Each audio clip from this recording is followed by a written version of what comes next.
président du consistoire de Paris, il est secrétaire rapporteur du consistoire central, il est président du CCJ 92, mais il vient aujourd'hui en tant qu'avocat de partie civile au procès des attentats du 15 janvier. Alors, juste pour rafraîchir la mémoire, 15 janvier, c'est une série d'attaques terroristes qui se sont déroulées entre le 7 et le 9 janvier 2015 et qui ont visé la rédaction de Charlie Hebdo, des policiers à Montrouge et l'hypercachère de Vincennes. Il y a eu plus de 200 victimes et 17 personnes qui ont été lâchement assassinées. C'est un procès qui, je crois, est un tournant historique, qui est vraiment historique, d'après ce que j'ai entendu dire, parce que il y avait donc 200 victimes, 80 avocats, il y a une couverture médiatique importante, et d'autre part, il a été enregistré, je crois, et je laisse à Maître Corchia le fond du problème, de nous dire pourquoi c'était vraiment un procès historique. Je voudrais quand même, Maître Corchia a représenté la défense de 2 otages de l'hypercachère au cours duquel 4 personnes ont été assassinées, et j'aimerais, c'est les attentats de l'hypercachère, mais c'est l'attentat du décès de Philippe Braham, Yoav Attab, François-Michel Saada et Johan Cohen, dont je voudrais rappeler la mémoire. Et il y avait 28 otages dans l'hypercachère. Et voilà, je laisse la parole à Élie Corchia qui va nous dire quels enseignements on peut tirer de ce procès, du verdict du procès. Bonsoir à tous, bonsoir chère Janine. Écoutez, ce que je vous propose, c'est que je puisse peut-être, voilà, dans une première partie de cette soirée, vous parler des enseignements que l'on peut tirer, des leçons que nous pouvons tirer de ce procès qui effectivement est un procès pour l'histoire. Je m'expliquerai pourquoi et comment on peut tirer déjà cette première leçon de ce procès qui a duré 3 mois et demi devant la cour d'assises spéciale de Paris, et je vous expliquerai d'ailleurs en quoi c'est une cour d'assises spécialement composée, très différente de toutes les autres cours d'assises en France. Et puis ensuite, ce que je vous propose, c'est que nous puissions avoir une discussion ensemble avec des questions que vous pourriez avoir, vous qui avez suivi, si vous êtes là ce soir, c'est effectivement que vous vous intéressez à ce combat essentiel pour les années qui viennent, qui est le combat de la lutte contre le terrorisme et plus largement contre l'islamisme radical qui a tué en France, que ce soit en janvier 2015, comme tu l'as rappelé, Janine, mais évidemment ces dernières années aussi, avant et après, puisque chose assez particulière, durant le procès, durant les 3 mois et demi de procès, pas moins de 3 attentats ont été commis sur le sol français, dont celui qui a touché l'enseignant, le professeur Samuel Paty, qui a été décapité alors que nous étions à l'époque en plein procès devant la cour d'assises spéciale. Alors, ces 2 parties, donc, je vous propose de commencer par quelques enseignements que l'on peut tirer de cette affaire hors norme, de ce procès si particulier. Alors, hors norme à plusieurs égards. Premièrement, parce que nous avions à juger 3 attentats, une série de 3 attentats. Tu l'as rappelé, Janine, tout à l'heure, alors non pas le 15 janvier, hein, mais en janvier 2015, c'est 7, 8 et 9 janvier de l'année 2015. Et effectivement, nous avons 3 attentats que je qualifierais d'historiques parce que nous avons d'une part l'attentat qui est commis à la rédaction de Charlie Hebdo, qui vise, avec les frères Kouachi, à décimer une rédaction et à s'en prendre très clairement à la liberté d'expression qui existe en France et qui est un des piliers de notre démocratie. Il faut bien comprendre que ces attentats, et la cour d'assises l'a rappelé très justement dans son verdict, dans ce qu'on appelle sa feuille de motivation, ces attentats visaient à atteindre notre mode de vie occidental et évidemment ce qui fait l'essence même de notre République. Donc la liberté d'expression est touchée, est atteinte très durement avec cet attentat qui est relayé dans le monde entier et où évidemment il y a un impact très très particulier avec ces 12 personnes qui sont tuées ce 7 janvier. Je rappelle, 11 personnes au sein de la rédaction de Charlie Hebdo et une personne, Monsieur Boisseau, qui était agent manutentionnaire pour une société qui travaillait ce jour-là dans l'immeuble, qui ne savait même pas qu'il y avait dans cet immeuble eh bien, la rédaction de Charlie Hebdo et qui va être le premier mort de ce 7 janvier. Je le cite parce que très souvent, il n'est pas relayé, il n'était pas rappelé. Et je sais que c'était très douloureux, notamment pour sa famille, ses amis, ses collègues. Donc c'est aussi important de rappeler la mémoire de Frédéric Boisseau, qui a été tué avant que les frères Kouachi n'entrent dans Charlie Hebdo. Ensuite, il y a donc les 11 victimes. Là aussi, il y a 10 victimes au sein de la rédaction. Et puis, une dernière victime dans ces 12 personnes, qui est le policier Ahmed Merabet, qui était devant le boulevard Richard Lenoir et qui est abattu froidement par l'un des frères Kouachi, alors même qu'il lève les yeux devant son agresseur en lui demandant de lui laisser la vie. Et celui-ci vient l'abattre, l'achever sur le trottoir. Ce sont des images que vous avez sûrement vues à la télé et qui sont assez bouleversantes et qui ont été rediffusées sur le grand écran. Je m'en rappelle encore lors de ce procès avec une intensité extrême que nous avions vécue dans la cour d'assises. Ensuite, il y a le 8 janvier. Le 8 janvier, nous savons, lors de cet attentat qui est commis porte de Montrouge, qu'une policière, une jeune policière, Clarissa Jean-Philippe, va mourir sous les balles de l'autre terroriste, celui qui s'est coordonné avec les frères Kouachi, celui qui s'est synchronisé avec les frères Kouachi, comme cela est parfaitement rappelé là aussi dans l'arrêt de la cour d'assises, qui démontre bien pourquoi ce procès nécessairement devait concerner à la fois les attentats de Charlie Hebdo, mais aussi de la porte de Montrouge et d'Hypercacher. On ne pouvait pas les juger différemment, séparément, parce que les terroristes s'étaient synchronisés pour ces attentats. Et là, le 8 janvier, c'est Amédi Koulibaly, le terroriste, qui va tuer porte de Montrouge une policière. Et tout laisse à penser, même si nous n'avons pas de preuves matérielles, je le dis tout de suite, très clairement, nous n'avons pas d'éléments matériels dans le dossier que nous avons eu à juger qui démontrerait de façon certaine que le terroriste visait une école juive ou une synagogue.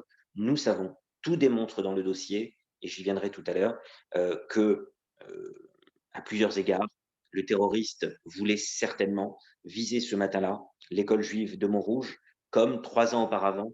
Et j'y reviendrai aussi, c'est un élément important pour comprendre la suite, la logique qui se poursuit à travers ces attentats de ce qui s'est passé en mars 2012, comme l'assassin de l'école juive de Toulouse eh bien, avait tué des enfants à 8 heures du matin en venant en scooter auprès de l'école. Eh bien, là, on a pareil, de la même façon, un terroriste qui se rend en moto, qui gare sa moto à quelques dizaines de mètres, on est à peu près à 200 mètres de l'école juive de Montrouge, et qui va finalement tuer une policière. J'y reviendrai pour ce que j'appelle un changement de cible à la dernière minute. On avait eu ça aussi en mars 2012, vous ne le savez sûrement pas, mais moi qui ai plaidé aussi évidemment pour la famille de Samuel Sandler, les attentats de Toulouse et Montauban, eh bien le terroriste, ce matin-là, le premier objectif n'était pas de tuer l'école juive à l'école juive de Montrouge.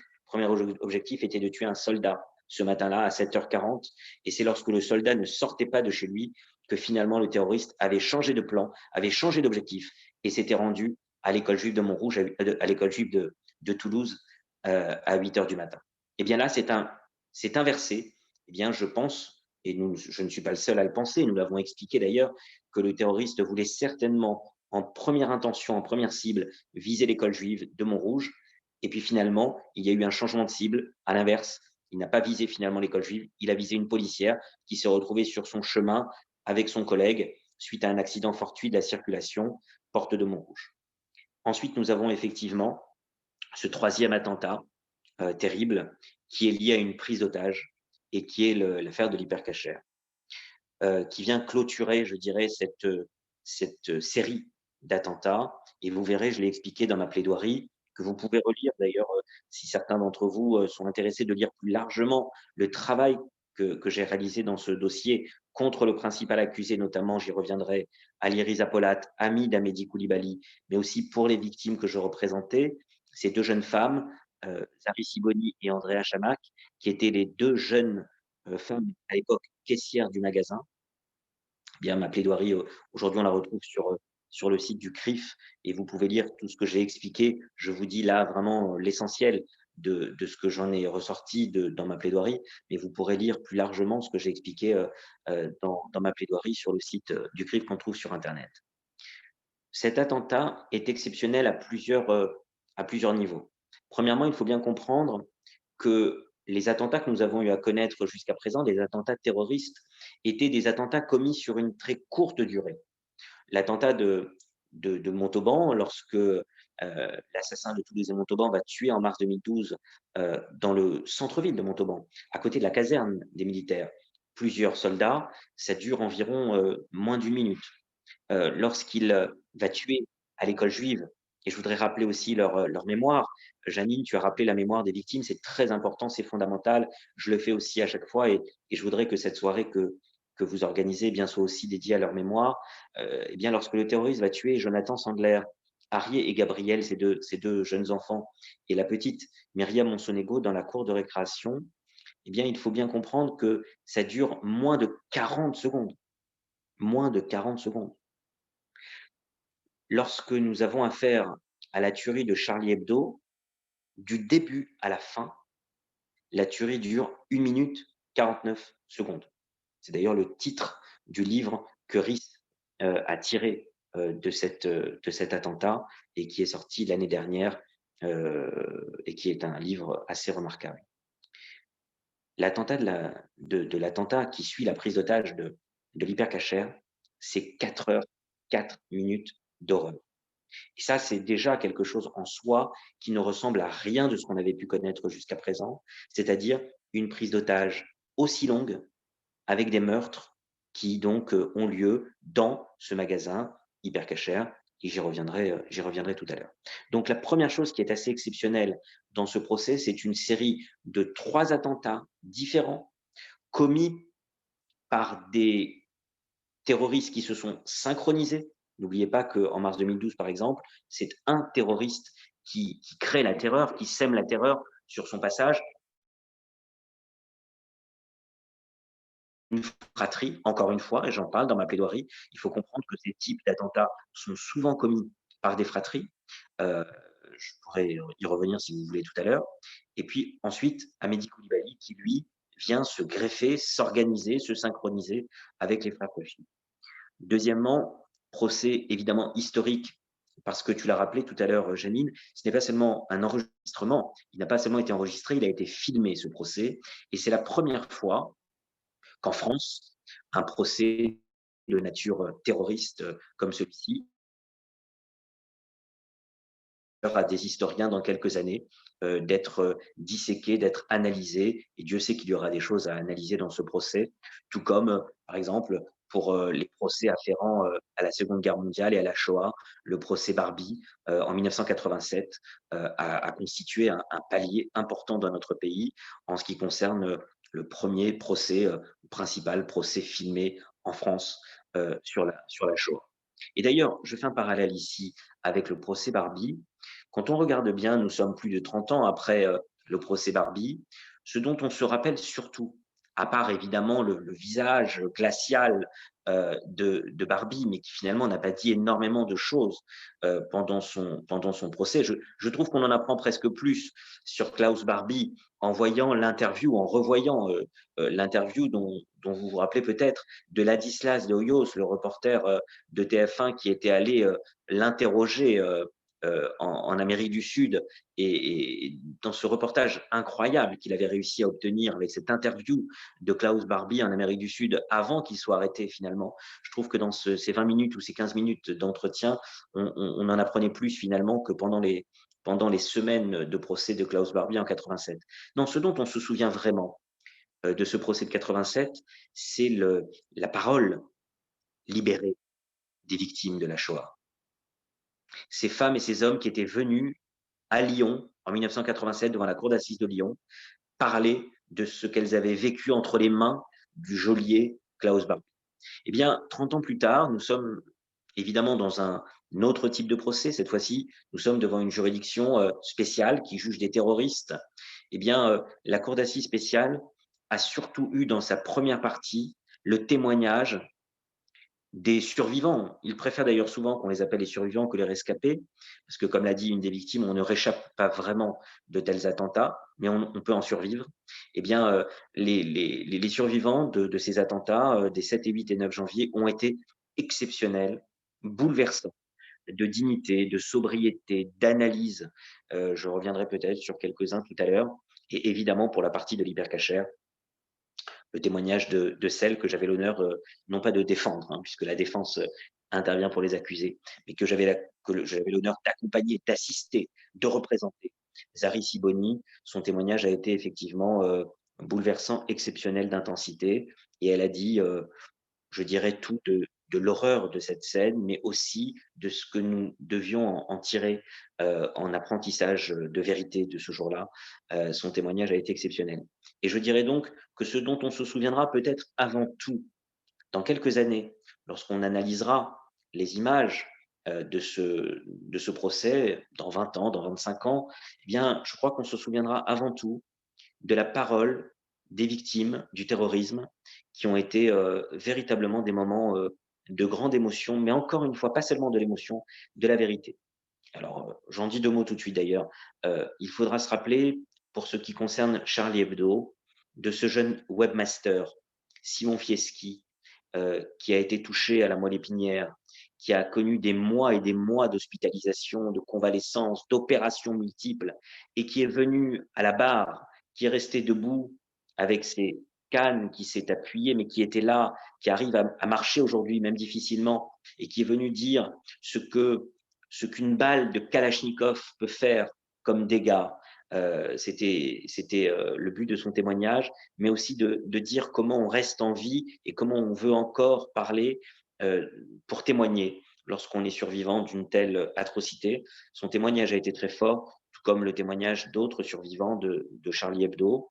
Et puis, bien sûr, évidemment, j'en parlais tout à l'heure, pour l'hypercachère, plusieurs personnes qui représentaient d'abord des veuves ou des membres de la famille des disparus, des 4 disparus, des 4 personnes qui ont été assassinées, dont tu as rappelé le nom, Janine, tout à l'heure. Ces 4 personnes qui sont mortes devant Zari Siboni dans ce magasin, à tour de rôle. Et là encore, le témoignage de Zari à leur propos a été exceptionnel d'intensité. Voilà ce qu'on peut dire déjà sur cette série de 3 attentats qui fait effectivement de ce procès un procès pour l'histoire. Soyons très clairs, soyons très honnêtes. Est-ce que sans la première tuerie, sans les assassinats commis à Charlie Hebdo, est-ce qu'on aurait autant parlé de cette affaire? Sans doute pas. Autant parler de ce procès? Certainement pas. Il faut bien comprendre que ce qui a donné un caractère unique, exceptionnel, international à ces attentats, c'est la tuerie de Charlie Hebdo. En mars 2012, je le dis dans ma plaidoirie, vous l'avez peut-être lu pour certains ou certaines d'entre vous, parce que ça a été relayé dans la presse nationale, j'ai expliqué et j'ai dit très clairement devant la Cour que les victimes juives, notamment de l'école Ozara Torah, n'avaient pas entraîné un mouvement, un sursaut national comme cela aurait dû l'être. Un jeune enseignant, un papa, un professeur, un enseignant de 30 ans tué devant la porte d'une école, des enfants tués devant la porte de l'école et une petite fille tuée dans la cour de récréation à bout touchant par un terroriste, ça n'avait finalement pas bouleversé l'opinion. Et disons-le très clairement, en mars 2012, les soldats assassinés, finalement, dans l'opinion publique générale du pays, c'était un des risques du métier, c'était des soldats, ils ont été tués par un terroriste. Finalement, c'était un risque du métier. Et puis des juifs tués dans une école juive par un terroriste islamiste, bien, c'était aussi quelque part un risque du métier de vivre, pour reprendre une expression connue d'un écrivain célèbre. Ça fait partie aussi des risques. En janvier 2015, lorsque une rédaction, des journalistes, des dessinateurs connus pour certains depuis des années, des dizaines d'années, tels que Cabu, Wolinski, meurent sous les balles des terroristes, là, à ce moment-là, dans le pays tout entier, il y a un sursaut national et à l'international, bien sûr, dans le monde entier, il y a un écho particulier qui est donné à cet attentat, d'autant plus qu'il va être effectivement suivi les 8 et 9 janvier des 2 attentats dont on vient de parler. Et c'est ça qui entraîne la fameuse manifestation, la célèbre manifestation en France du 11 janvier 2015, qui va être relayée dans le monde entier avec ses chefs d'État dont on se souvient tous au premier rang de la manifestation. Alors oui, ce procès des attentats de janvier 2015 est et sera, je pense d'ailleurs pour la suite, ce grand procès, ce premier grand procès à cette échelle-là d'un procès jugé par la Cour d'assises spécialement composée de Paris. Alors j'en dis un mot tout de suite, pour celles et ceux qui ne le sauraient pas, contrairement aux cours d'assises qui jugent des criminels en France et qui sont composés de 3 magistrats professionnels et de magistrats, donc qui ne sont pas des magistrats, qui sont des jurés, qui sont tirés au sort sur les listes électorales, eh bien, dans un procès terroriste en France, dorénavant, eh bien, il n'y a que des magistrats professionnels et il n'y a pas de jurés donc populaires, il n'y a pas de jury populaire. Ce sont 5 magistrats professionnels qui jugent ce type de dossier euh, devant une cour d'assises spécialement composée. Et lorsqu'il y a appel, j'y reviendrai tout à l'heure, on a eu un appel d'ailleurs dans le procès Mera, que nous avions gagné d'ailleurs avec une augmentation de la peine du frère de l'assassin. Bien en appel, il n'y a pas 5 magistrats, mais 7 magistrats, 2 de plus, qui viennent juger devant la cour spécialement composée. Voilà ce que, quand vous entendez le terme de cour spécialement composée, c'est cela. Il n'y en a qu'une sur le territoire français. Donc, c'est pour cela que les attentats aient lieu à Toulouse et Montauban, comme en 2012, ou que les attentats aient lieu en plein Paris, en cœur de Paris, comme pour ce qui s'est passé en janvier 2015 ou en novembre 2015, hein, puisque c'est le prochain grand procès qui aura lieu, mais cette fois-ci, ce sera un procès de masse, puisqu'il y a des milliers de personnes concernées. Eh bien, nécessairement, c'est la même cour d'assises spéciale qui est compétente. Il n'y en a qu'une en France et elle est située à Paris. Voilà pour le caractère un petit peu unique de ce procès. Il faut dire qu'il était aussi unique en son genre parce il a eu lieu en pleine pandémie. Chose assez unique et incroyable en France, nous avons eu un procès masqué, avec des accusés qui étaient masqués. 11 accusés étaient présents dans le box, pour vous résumer. 3 accusés étaient jugés en leur absence, c'est-à-dire les 2 frères Belloussine, Mohamed et Mehdi Belloussine, qui ont pris la fuite en Syrie avant les attentats, qui potentiellement, vraisemblablement, ont été tués par les forces alliées depuis, mais nous n'en avons pas la certitude. C'est pour ça ils ont été poursuivis devant la cour d'assises et jugés en leur absence. Et puis Ayad Boumedienne, l'ex-compagne d'Amédi Koulibaly, celle dont le mouvement de l'État islamique continue aujourd'hui à traiter la personnalité avec une véritable propagande. On l'appelle aujourd'hui dans le milieu syrien de l'État islamique la princesse de l'État islamique. C'est vous dire à quel niveau elle se trouve. Et elle a pris la fuite aussi dans les 3 jours qui ont précédé les attentats.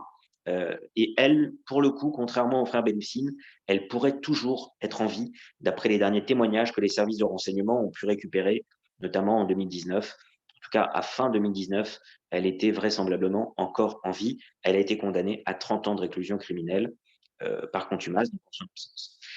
Parmi les 11 accusés présents dans le box, il faut comprendre que ces accusés, je le disais tout à l'heure, étaient masqués pendant le procès, comme nous les avocats, comme les magistrats. Et effectivement, c'était un contexte épidémique très particulier qui a fait que, je ne sais pas si vous vous en rappelez, mais pendant plusieurs semaines, le procès a dû être arrêté à cause du Covid qui avait frappé, qui avait touché 3 accusés, dont le principal accusé, Ali Riza Polat. C'est le seul pour qui eh bien, il était requis la complicité d'assassinat des crimes commis ces 7, 8 et 9 janvier. J'y reviendrai tout à l'heure.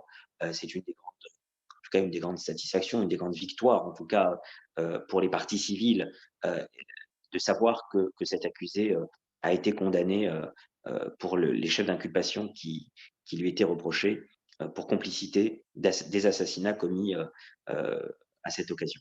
Alors, procès historique, donc à ces différents égards, la manière dont il a eu lieu, le fait qu'il ait été filmé pour la première fois, les attentats exceptionnels de gravité qui ont été concernés par ces 3 attentats.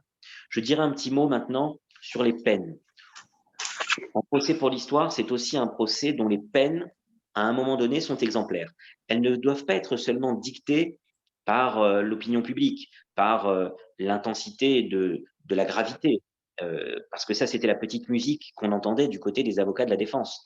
Il faut savoir que et c'est une des fiertés qu'on peut avoir dans notre pays, dans notre démocratie, je l'ai dit d'ailleurs à plusieurs reprises, que des accusés pour terrorisme soient défendus par de brillants avocats. Dans les pays dans lesquels ils se réclament, ils n'auraient certainement pas droit à un procès équitable. Et là, en France, non seulement ils bénéficient d'un procès équitable, mais ils bénéficient aussi d'une défense remarquable. C'était déjà le cas, vous vous en rappelez, lors du procès en 2017 et en 2019 des attentats de Toulouse et Montauban. Nous, les avocats de partie civile, nous étions confrontés au premier plus grand cabinet d'avocats pénalistes en France, le cabinet de mon confrère Dupond-Moretti. Et Dieu sait que nous nous sommes opposés sur ce procès, mais nous ne sommes pas opposés sur le fait qu'ils aient, ou en tout cas que le frère de l'assassin ait comme avocat Éric Dupond-Moretti. Pas du tout. Au contraire, il pouvait avoir même un grand avocat pénaliste, ce n'était pas la question. Nous sommes opposés sur la façon dont la défense avait géré ce dossier, mais pas sur le fait qu'il puisse avoir un excellent avocat. Et là encore, les 11 avocats, les 11 accusés, je peux vous dire, ont eu de bons avocats qui se sont battus à leur côté, mais les peines, en tout cas, n'ont pas été, comme on voulait nous le faire croire, dictées par l'opinion publique. Elles ont été très motivées, très justement motivées, avec 3 types de peines, et je vais en dire un mot à présent. La première catégorie de peine dans ce type de dossier, et c'est ce qui a été jugé par la cour d'assises pour 7 des accusés, ça concerne une association de malfaiteurs. Donc là, vous avez des personnes qui ont participé à ce type d'attentat en fournissant, en transportant des armes. D'ailleurs, ce ne sont pas ceux qui ont fourni en direct les armes, ce sont des personnes qui ont plutôt participé à l'achat ou au transport des armes. Certains d'ailleurs, reconnaissons-le, dans le box ne connaissaient pas du tout les 2 frères Kouachi, connaissaient surtout Koulibaly. Et ces 7 personnes, quand elles ont été jugées pour association de malfaiteurs simple, si vous me permettez l'expression, même si elle n'est pas juridique, mais pour vous faire comprendre que ce n'est pas une association de malfaiteurs terroristes, cas plus grave, eh bien, ces 7 personnes, elles ne connaissaient pas véritablement le terroriste, elles avaient très peu de contact finalement avec lui. Et c'est pour ça que la Cour a décidé que pour ces 7-là, il n'y avait pas d'association de malfaiteurs terroristes, mais bien une association de malfaiteurs tout de même, puisque je vous rappelle aucun des 11 accusés présents dans le box n'a été acquitté. Ça, c'est aussi très important. Donc, ces 7-là ont été condamnés pour une association de malfaiteurs simple, c'est-à-dire que la cour d'assises a estimé qu'elle n'avait tout de même pas suffisamment d'éléments pour les condamner pour des faits de terrorisme. Et donc, les peines oscillent entre 4 ans et 10 ans de réclusion criminelle pour ces accusés-là. 3 autres accusés sont condamnés, et là, c'est la force de la décision de la cour d'assises, parce que là, elle avait suffisamment d'éléments. Elle a démontré juridiquement à la Cour qu'elle avait suffisamment d'éléments pour entrer en voie de condamnation beaucoup plus lourdement contre 3 accusés qui, eux, ont été condamnés pour association de malfaiteurs terroristes. Et là, effectivement, vous avez une échelle de peine plus lourde qui oscille dans les condamnations entre 13 ans, 18 ans et 20 ans de réclusion criminelle. Là encore, pour des personnes qui ont participé principalement à transférer des armes, à être dans l'entourage de Koulibaly, notamment pour certaines escroqueries qui lui avaient permis de récolter de l'argent pour pouvoir commettre ces actes. Mais là encore, on est sur des gens qui gravitaient autour de Koulibaly, mais là, qui le connaissaient beaucoup plus, qui avaient même été pour certains en détention au début des années 2010 avec lui. Et donc, la Cour a parfaitement motivé sa décision sur ces 3 accusés-là, qui évidemment plaidaient l'acquittement, hein, qui se disaient complètement ignorants du projet terroriste de Koulibaly, qui, avec leurs avocats, se sont battus pour obtenir leur innocence. Nous étions évidemment persuadés du côté des parties civiles de leur culpabilité. Elle a été reconnue par la Cour, et nous avons donc ces 3 condamnations pour association de malfaiteurs terroristes.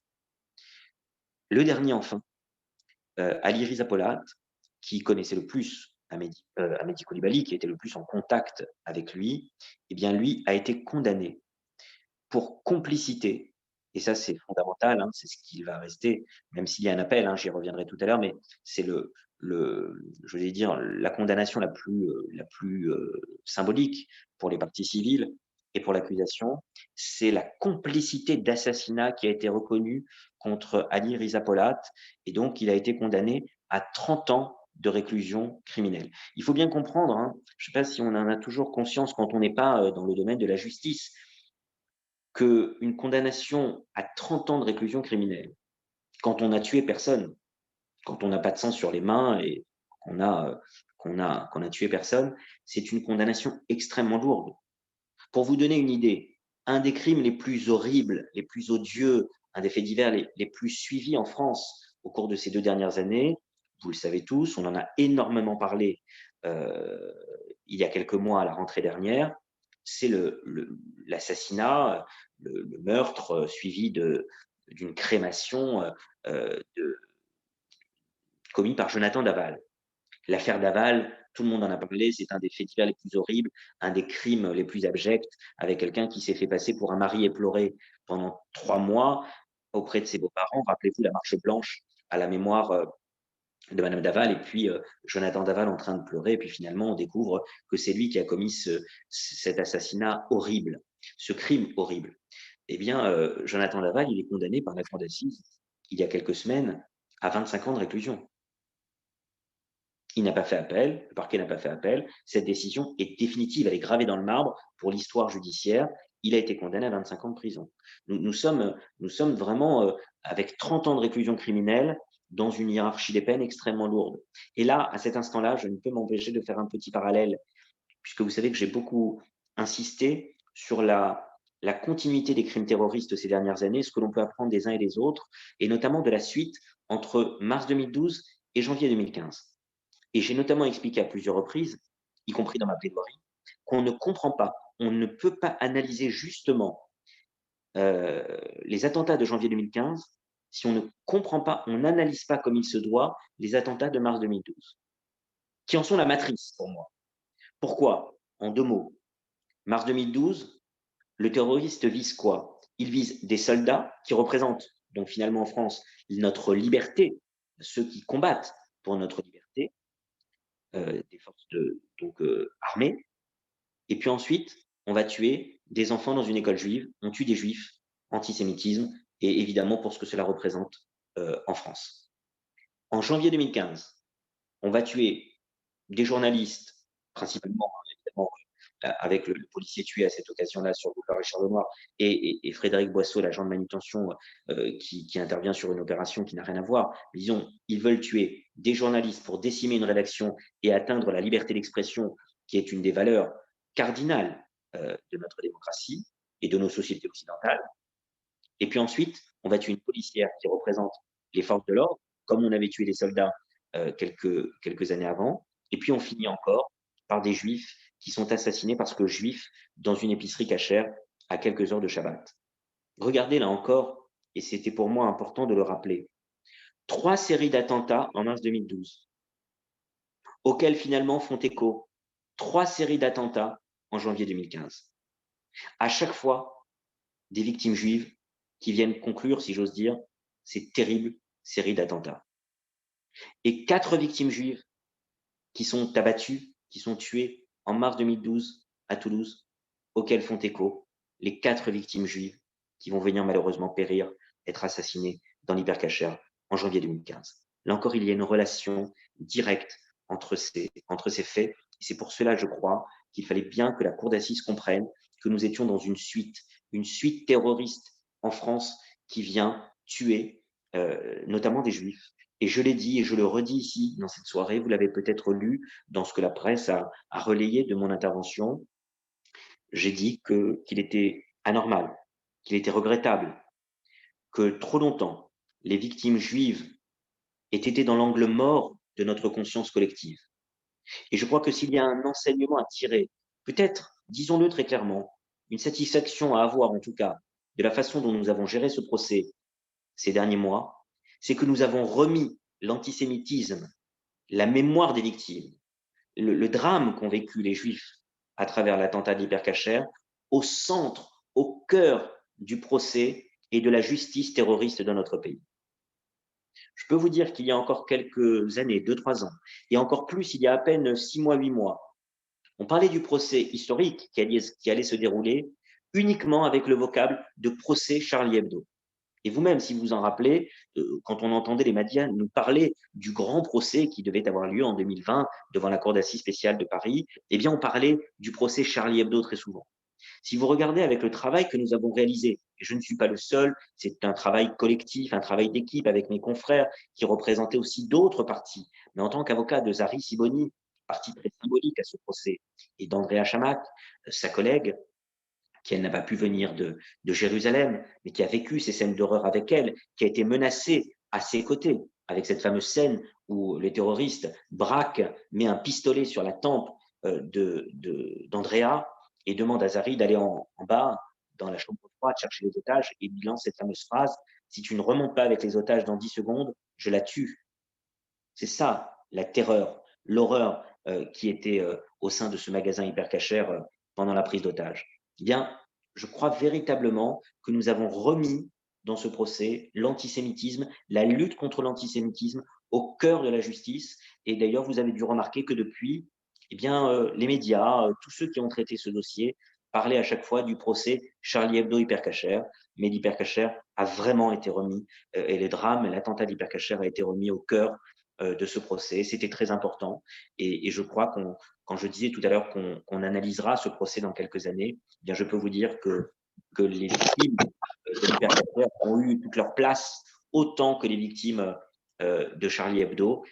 Et c'était aussi très important que cela soit dit, parce que cette mise dans l'angle mort de notre conscience collective, malheureusement, elle a trop longtemps eu lieu, et il fallait aussi l'expliquer. Et ça a été expliqué, ça a été dit, et je l'ai personnellement plaidé lors de ce procès.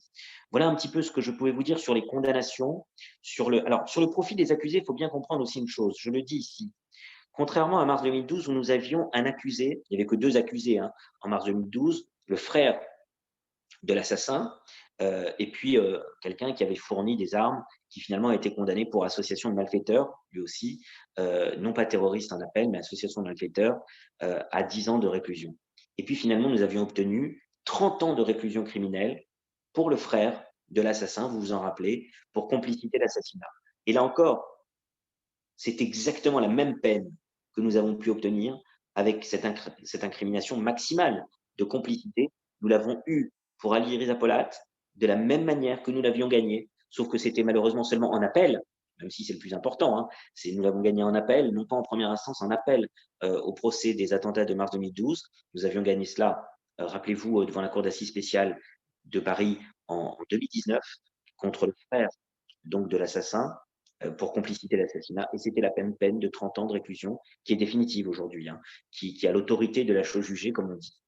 Pour Ali Reza Polat, en revanche, elle n'est pas tout à fait définitive, et je termine là-dessus, puisque il faut comprendre que sur les 11 peines prononcées pour ceux qui étaient dans le box, 9 n'ont pas fait appel, ce qui est quand même un chiffre très important. Et donc la décision est définitive aujourd'hui. Au moment où on se parle, pour 7 personnes qui ont été condamnées pour association de malfaiteurs et 2 des 3 qui ont été condamnés pour association de malfaiteurs terroristes, notamment à 13 ans et 18 ans de réclusion, ils n'ont pas fait appel de la décision. Et donc 2 personnes ont fait appel de cette décision. Celui qui a été condamné pour 20 ans de réclusion pour association de malfaiteurs terroristes, qui s'appelle Amar Ramdani, jeune homme très séduisant, qui est constamment dans la séduction et qui avait une personnalité assez impressionnante d'ailleurs. Et puis Ali Reza Polat, le principal contact de Koulibaly, qui lui donc a été condamné à 30 ans de réclusion, dont l'avocate, vous vous en rappelez peut-être, qui est l'épouse de Carlos, le terroriste, mon confrère Isabelle Coutempère, qui est donc l'avocate d'Ali Reza Polat, avait voulu nous dire pendant ce procès que c'était un innocent qui était dans le box, un Dreyfus des temps modernes, un accusé de substitution, parce que, évidemment, les terroristes ont été tués, ils ont été abattus par les forces de l'ordre. Eh bien, on avait finalement voulu finalement s'en prendre à un hologramme. Elle avait même utilisé cette expression, finalement, mon client n'est qu'un hologramme d'Amédi Koulibaly. Un petit peu la même stratégie de défense, rappelez-vous, qu'avait utilisé Éric Dupond-Moretti dans le procès d'Abdelkader Merah, en disant que finalement, à défaut d'avoir dans le box l'assassin qui lui avait été tué par les forces de l'ordre, finalement, on s'en prenait à son frère. Eh bien, il est quand même important de rappeler que la justice française a fait son travail dans toute son intégrité et dans toute sa dimension, en condamnant en 2019 Abdelkader Merah à 30 ans de réclusion pour complicité des assassinats de son frère, et en condamnant le 16 décembre 2020, Ali Riza Polat a 30 ans de réclusion criminelle pour complicité des actes commis par les frères Kouachi et Koulibaly, sachant que les frères Kouachi, soyons honnêtes, ils ne les connaissaient pas, il était en contact avec Koulibaly, mais à partir du moment justement où les actes étaient synchronisés entre les terroristes et orchestrés à la base par les terroristes, eh bien, un complice est condamné pour les 3 séries d'attentats, que ce soit ceux des 7, des 8 et des 9 janvier. Donc lui, il a fait appel de la décision. Il y aura un procès, évidemment, en appel. Mais je dirais que contrairement à ce qu'on avait vécu pour le procès des attentats de Toulouse et Montauban, on finissait la première instance avec une non-reconnaissance de la complicité de l'assassinat. C'était très difficile d'arriver, j'allais dire, à la deuxième mi-temps du match avec une première mi-temps qui s'était terminée avec une semi-déception, puisque la complicité n'avait pas été reconnue. On a réussi finalement à l'obtenir en appel. Là, ce qui est très différent dans le procès des attentats de janvier 2015, c'est que dès cet arrêt de première instance, on va dire, avant l'arrêt d'appel, nous avons déjà la reconnaissance de la complicité d'assassinat contre cet accusé, et c'est effectivement quelque chose de très important. Les peines, ce qu'on a eu en analyse de la cour d'assises, c'est effectivement une motivation très importante. Un dernier point que je dirais, si vous avez l'occasion de lire la motivation de l'arrêt de la cour, ce qui est aussi très important, ce qu'on a obtenu, ce procès est quand même une étape très importante et positive, il faut bien le comprendre, dans la lutte que nous menons contre l'antisémitisme sur le terrain judiciaire. Eh bien, je voudrais vous dire que la motivation de la cour d'assises spécialement composée est exemplaire. Elle rappelle parfaitement les caractéristiques antisémites des attentats qui ont été commis, pour ce qui est de la partie d'hypercacher. Et la cour d'assises spécialement composée rappelle aussi parfaitement bien comment les terroristes avaient pour but de semer, de créer la terreur dans nos sociétés occidentales, notre démocratie, notre République française. Et c'est d'ailleurs la même logique qui a pu faire que d'autres attentats ont eu lieu dans d'autres pays européens. Je pense à l'Angleterre, bien évidemment, avec l'attentat de Manchester, à l'attentat de Madrid, l'attentat évidemment du musée juif de Bruxelles, qui a eu lieu, rappelons-nous, quelques mois, 6, 7 mois seulement, avant les attentats de janvier 2015.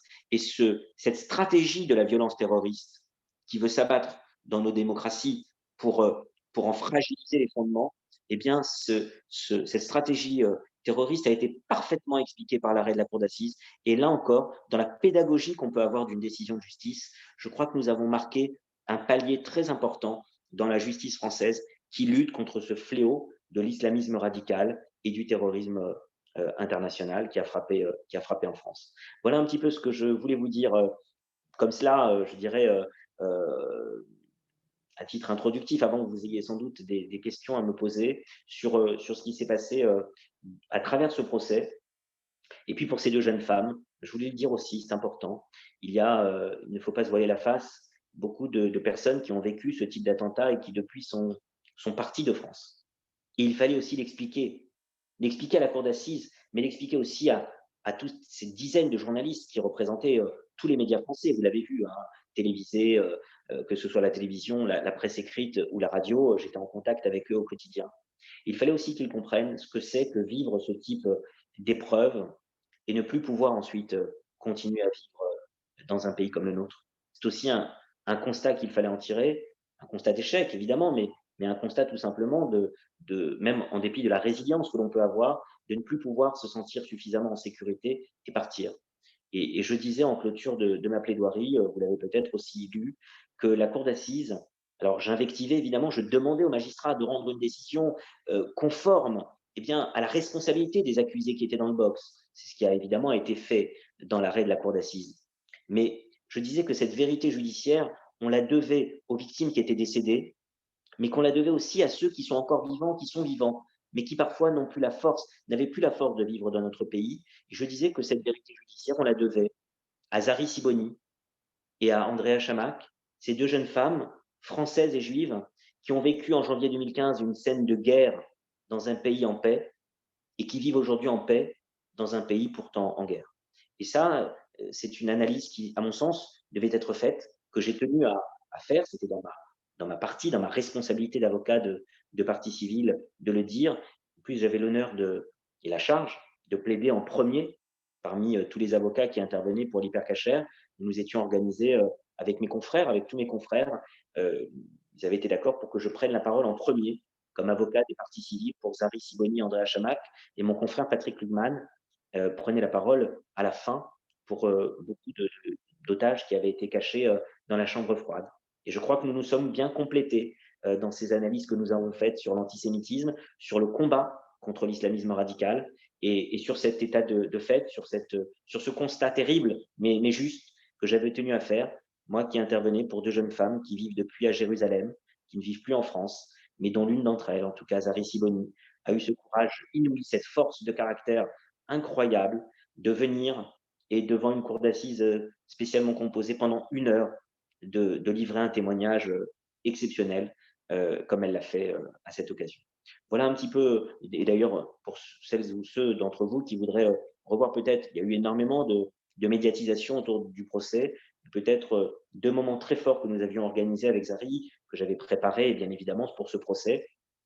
Sans doute l'émission 7 à 8 sur TF1 que nous avions enregistrée à mon cabinet avec Zari face à la caméra et qui est paru, qui a été diffusée la veille du début du procès, qui a été un moment qu'on retrouve encore sur Internet, mais je crois qu'il a beaucoup marqué les Français et les millions de téléspectateurs qui ont vu cette émission sur TF1.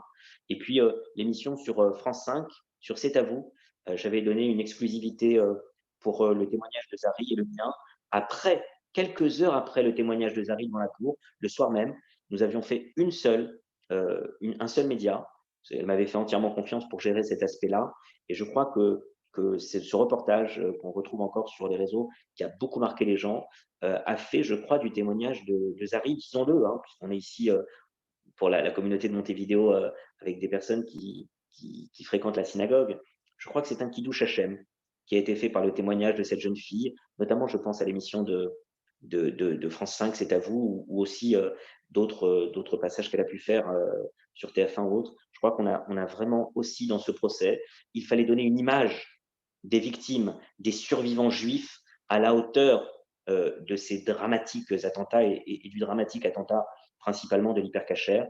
C'était un travail sur lequel nous avions aussi une responsabilité et j'avais cette responsabilité évidemment en tant qu'avocat de Zari qui finalement, je le savais, et c'est ce qui s'est passé, j'en avais une grande idée avant, et c'est ce qui s'est passé pendant le procès, allait être évidemment la victime juive sur lesquelles les médias allaient le plus appuyer, se concentrer. Et je crois que ce qui touche Hachem, nous avons relevé ce challenge, et je crois qu'elle a été là aussi exceptionnelle de vérité, de sobriété et de dignité, un petit peu comme j'avais pu le faire à l'époque avec Samuel Sandler, lorsqu'il avait témoigné pour les victimes juives de l'école aux Aratora. Je crois qu'on se rappelle aujourd'hui, quelques années plus tard, de Latifaï Benziaten, pour le militaire tué à Montauban, mais évidemment de Samuel Sandler. Et je crois que dans quelques années, on se rappellera principalement pour les victimes qui ont témoigné, des victimes évidemment de Charlie Hebdo, mais aussi, bien évidemment, du témoignage de la victime de la partie civile qui a échappé à la mort ce jour-là de Zari Siboni. Voilà un petit peu ce que je voulais vous dire, chère Janine, chers amis. Voilà, à brûle pour point sur les leçons, ce qu'on a pu retenir principalement de ce procès des attentats de janvier 2015, de ces 3 mois et demi d'audience que nous avons vécu. Un dernier petit point aussi, pour celles et ceux qui voudraient prolonger cette soirée, il y a un remarquable ouvrage qui est sorti il y a une semaine à peine en librairie. C'est le livre de Yannick Enel avec les dessins de François Bouc, ce remarquable dessinateur qui est François Bouc. Charlie Hebdo avait demandé, et c'était très intelligent de le faire, je l'ai d'ailleurs dit à Rhys, à ce que ce ne soit pas un journaliste qui suive le procès pendant 3 mois et demi, mais un écrivain. Et ça change tout. C'est un autre prisme. Le prisme d'un écrivain, prix Médicis, d'ailleurs pour le remarquable livre Tiens, ferme ta couronne, avoir demandé à un écrivain comme Yannick Enel de suivre le procès, c'est un autre regard qu'aurait pu le faire, par exemple, qu'aurait pu faire un journaliste. Il a écrit des chroniques chaque jour pour Charlie Hebdo en tant qu'écrivain, avec un regard parfois même philosophique qui était remarquable. Pendant chaque journée d'audience qu'il a suivie, il était là à quelques mètres de moi. Chaque jour, on a lié évidemment une relation d'amitié avec Yannick Enel et avec François Bouc, évidemment, ce grand dessinateur habitué aux bandes dessinées, aux romans graphiques, qui avait été chargé, lui, de faire les dessins. Eh bien, ce livre qui mêle les textes de Yannick Enel, les chroniques de Yannick Enel au jour le jour et les dessins de François Bouc, C'est un livre remarquable qui est sorti la semaine dernière et que je vous conseille parce que je pense que c'était un regard aussi intéressant sur ce qu'on peut retirer de ce procès. Merci infiniment, Élie, pour ce brillant exposé. Et je pense que la communauté ne peut être que admirative et reconnaissante du travail que tous les avocats ont fait pour remettre la notion d'antisémitisme au cœur du problème, chose, comme tu l'as dit, après les attentats malheureux de Montauban et de Toulouse, personne n'était dans la rue alors qu'ils étaient dans la rue à cause de Charlie Hebdo. Charlie Hebdo, c'était important, mais l'antisémitisme, la notion d'antisémitisme refait surface. On va peut-être passer aux questions. Y a-t-il des questions parmi les auditeurs? Vous pouvez mettre vos caméras, on vous verra. Alexandre, tu as une question, non? Tu mets ton micro? D'accord. Merci beaucoup, maître. Bravo. Je vous connaissais via le petit écran. Maintenant, je vous reconnais via notre écran. Donc, merci beaucoup. Je voulais juste que nous précisiez pour la personne qui ne sait pas exactement comment ça se passe. Quand vous dites ils ont pris 30 ans et 25 ans, ou 20 ans, est-ce qu'ils vont vraiment faire les 30 ans et les 20 ans? Alors, c'est une bonne question. Il faut savoir que de façon générale, lorsqu'une peine est prononcée, l'accusé ne fait jamais l'intégralité de la peine. Pourquoi? Parce qu'il y a, dans la plupart des cas, hein, je dis bien dans la plupart des cas, il y a ce qu'on appelle des remises de peine pour bonne conduite. Donc la prison est une peine privative de liberté, mais il y a nécessairement dans l'hypothèse d'une mise en liberté, d'une remise en liberté, d'une libération ultérieure, des remises de peine qui agissent de façon quasi automatique, sauf évidemment lorsque l'accusé a été condamné à d'autres peines et qu'il y a une multitude de peines. Donc évidemment, il y a des remises en liberté qui peuvent ne pas avoir lieu, lorsque l'accusé s'est mal comporté en détention, lorsqu'il a un profil dans la condamnation particulièrement dangereux. Ce n'est pas parce qu'il peut demander une libération avant l'issue de la peine, d'abord que ça va être accordé. Il peut y avoir une peine extrêmement longue. Je me rappelle par exemple de l'affaire Patrick Henry, où Patrick Henry, qui avait tué cet enfant, avait donc échappé à la peine de mort déjà, mais évidemment, il avait pu demander sa libération, mais il y avait une commission d'application des peines qui avait finalement statué bien plus tard. Alors, pour la question que vous posez, en règle générale, la cour d'assises, et notamment la cour d'assises spécialement composée, c'est le cas, peut prononcer ce qu'on appelle une peine de sûreté.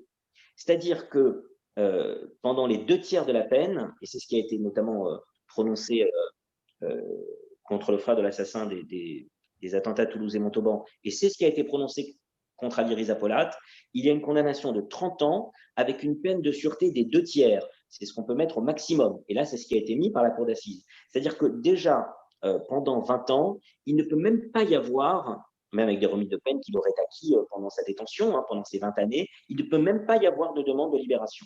C'est-à-dire que la demande de libération ne pourrait être faite de toute façon qu'après cette peine de sûreté. Et puis là, évidemment, la commission d'application des peines, surtout pour des dossiers pareils, pourrait très bien décider qu'il n'y a pas de remise en liberté et il pourrait très bien faire quasiment l'intégralité de sa peine. D'accord. Merci beaucoup. Comment les personnes ont-ils admis ces différences de peine qui ont été attribuées? Est-ce que ce n'est pas difficile à comprendre? On va dire que c'est surtout difficile à expliquer au départ. Tu as raison. Ce n'est pas donné à tout le monde de comprendre effectivement les différences entre les peines. Maintenant, pour celles et ceux qui ont suivi ce procès, et notamment pour les parties civiles qui ont suivi cette affaire, les avocats que nous sommes avions fait preuve évidemment de pédagogie. On avait expliqué ce qu'ils risquaient, qu'est-ce qui était demandé, qu'est-ce qu'ils risquaient. Et puis, ils ont vu aussi, ils ont entendu les accusés pendant le procès. L'accusation, le parquet avait demandé pour 6 des 7 personnes qui ont été condamnées pour association de malfaiteurs simples, une association de malfaiteurs terroristes. Mais soyons tout à fait honnêtes, quand on était présent à l'audience et qu'on voyait certains qui étaient dans le box, je pense par exemple à Michel Catineau, qui est d'origine belge, qui fait partie de la filière belgo-ardennaise, qui avait été en contact avec Koulibaly pour des transferts d'armes. D'accord. Ce Michel Catino, qui a près de 70 ans, qui est fatigué, qui est un homme fatigué, qui manifestement est un petit escroc, un petit voyou qui voulait avoir son billet dans ces histoires-là, mais qui n'a quasiment jamais vu, je crois même qu'il n'a jamais eu de contact direct avec Koulibaly.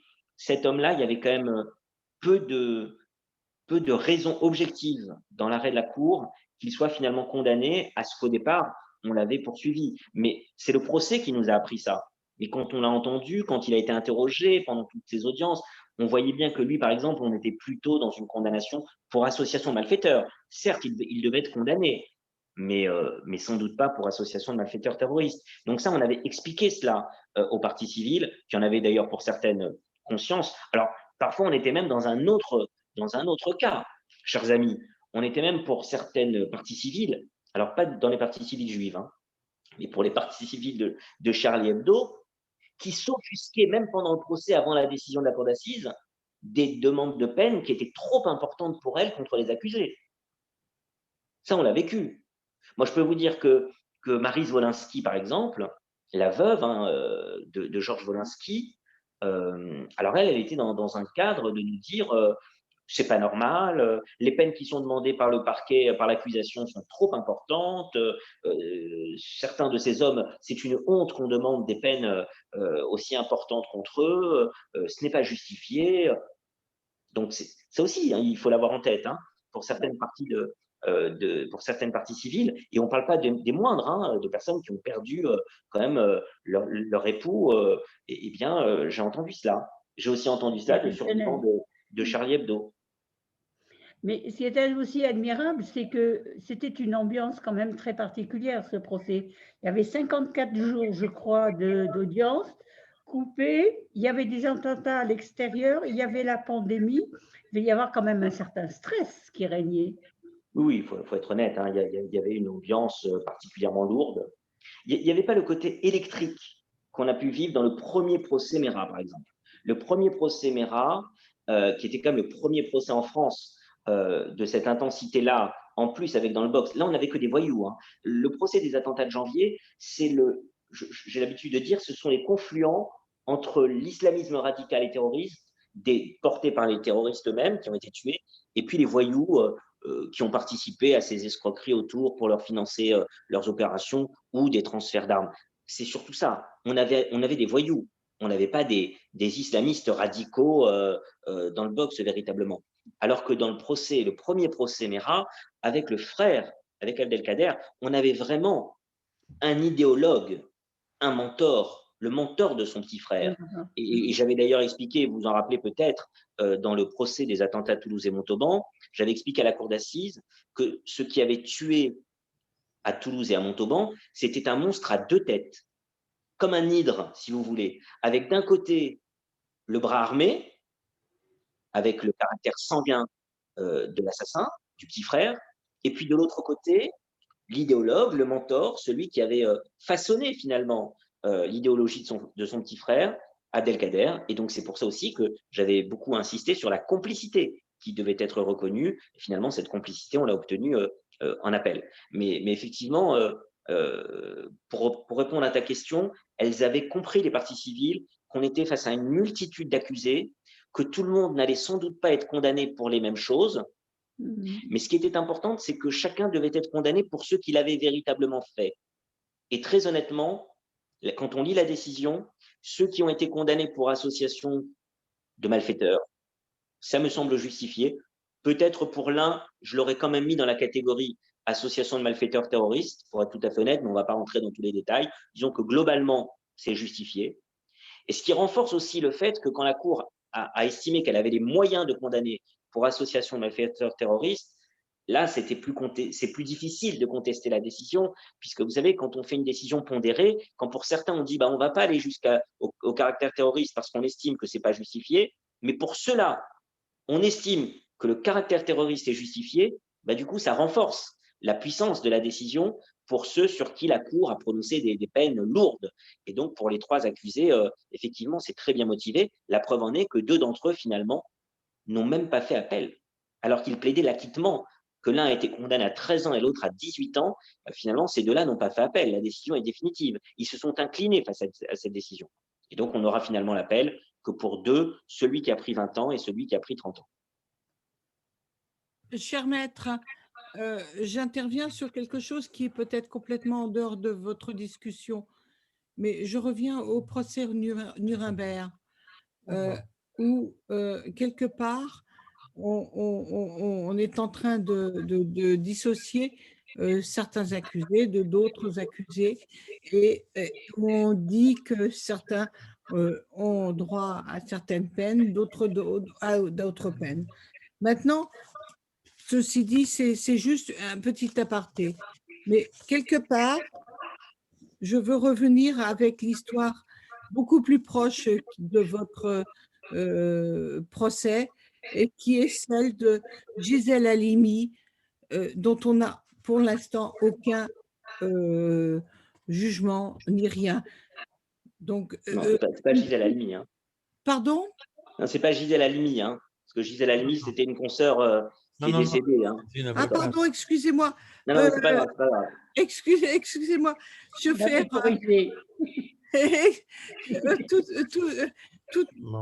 toutes mes excuses. Non, c'était pour pas qu'on confonde, hein, c'est tout. Oui, vous avez raison. Mais remettons les choses. Quelque part, il y a un petit problème. On essaye de séparer les choses que vous avez faites et parfaitement bien, mais il ne faudrait pas non plus amalgamer beaucoup de choses qui n'existent pas. Ok, alors je vais essayer de vous répondre rapidement. Parce qu'effectivement, bon, alors, il n'y a pas vraiment de relation à avoir, je crois, avec le procès de Nuremberg, hein, pour tout vous dire. Là, on est dans un procès terroriste où finalement, tous les accusés ont été condamnés. Il faut bien se rendre compte qu'au début du procès, pendant les premiers jours, vous savez, il y a une énorme médiatisation, hein, et on entend beaucoup de choses qui circulent dans la salle d'audience, pendant les pauses. Il y a une petite musique qui se fait quand même. Et la petite musique, elle n'était pas bonne pendant les premiers jours du procès. Il faut que vous en ayez conscience. Pendant les premiers jours du procès, on entendait beaucoup dire oui, mais finalement, ils ont voulu renvoyer des gens. Certains, il n'y avait pas suffisamment de faits à leur reprocher. Il risque d'y avoir des acquittements. Certains vont peut-être être acquittés. Bon, on entendait beaucoup ça.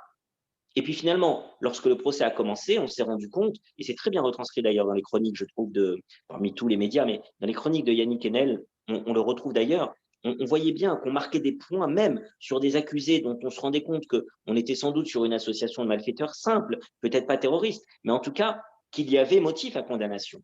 Et donc ce qui est quand même important, c'est qu'on a condamné tout le monde. La cour d'assises a prononcé une condamnation contre tous. Et d'ailleurs, seulement deux, finalement, contestent leur décision. Ça, c'est la première chose. Sur la deuxième chose, vous parlez de Madame Halimi, Sarah Halimi, Zichrono Ibraha. Effectivement, on est sur autre chose. Il faut bien comprendre que depuis ces 20 dernières années, il y a deux types de crimes antisémites qui doivent se voir sous deux catégories très différentes. Il y a des crimes de droit commun et il y a des crimes terroristes. Les crimes de droit commun, c'est par exemple l'assassinat d'Ilan Halimi, Zichrono Ibraha. Ce jeune homme, il est pris dans une affaire crapuleuse, un crime typiquement crapuleux d'une bande qui met un appât pour finalement kidnapper un garçon juif en se disant ils vont payer, ils sont riches, ils ont de l'argent, et finalement pendant 24 jours, il y a cette stratégie terrible de séquestration qui va aboutir finalement à la séquestration puis à la mort d'Ilan Halimi. Mais là, on est dans une affaire de droit commun avec un crime crapuleux à caractère antisémite. C'est ce qu'on va retrouver aussi ces dernières années dans le meurtre de Madame Halimi ou dans le meurtre, par exemple, de Mireille Knoll. Ensuite, il y a un autre type de dossier de crimes antisémites, ce sont les crimes terroristes. Et ça, effectivement, ce sont des personnes qui ont été formées par le mouvement islamiste radical, par Al-Qaïda ou par l'État islamique, qui ont donc suivi des formations, qui sont partis à l'étranger. C'était le cas en Afghanistan pour l'affaire de Toulouse et Montauban. C'est le cas ici aussi en Syrie, ceux qui partent et qui se réclament de l'État islamique au Yémen. Et donc là, on est vraiment dans deux organisations, et ça aussi, c'est une des grandes leçons, Janine, hein, chers amis, c'est une des grandes leçons de ce procès, c'est d'avoir parfaitement expliqué comment ces deux organisations terroristes différentes, distinctes, je n'ai pas le temps ici de rentrer dans les détails, mais effectivement, que ce soit l'État islamique ou Al-Qaïda pour la péninsule arabique, on est sur deux grandes organisations aujourd'hui terroristes qui menacent nos démocraties et nos sociétés occidentales. Eh bien, elles sont différentes sur plusieurs aspects, mais en tout cas, et c'est rappelé par la Cour d'assises, elles se rejoignent sur un point fondamental, la haine des Juifs et les actes antisémites. Puisque d'ailleurs, même dans la revendication qui est faite des crimes de Charlie Hebdo, eh bien, il est fait référence tout de même aussi aux terroristes qui se réclament d'une autre organisation, mais qui a tué Ali Perkacher. Donc effectivement, la haine des Juifs est un point commun entre ces deux organisations. Mais pour ces crimes-là, que ce soit les crimes de Toulouse et Montauban, que ce soit les crimes que nous avons connus et qui ont été commis en janvier 2015, on n'est pas sur des crimes de droit commun avec un caractère antisémite, on est véritablement dans des crimes terroristes, des attentats terroristes. Donc, parfois, on mélange un peu les dossiers. Il faut bien comprendre que ce sont des types de dossiers un petit peu différents. Et en ce qui me concerne, j'ai eu effectivement à traiter deux des grands procès terroristes ces dernières années, qui étaient ceux de 2012 et de 2015.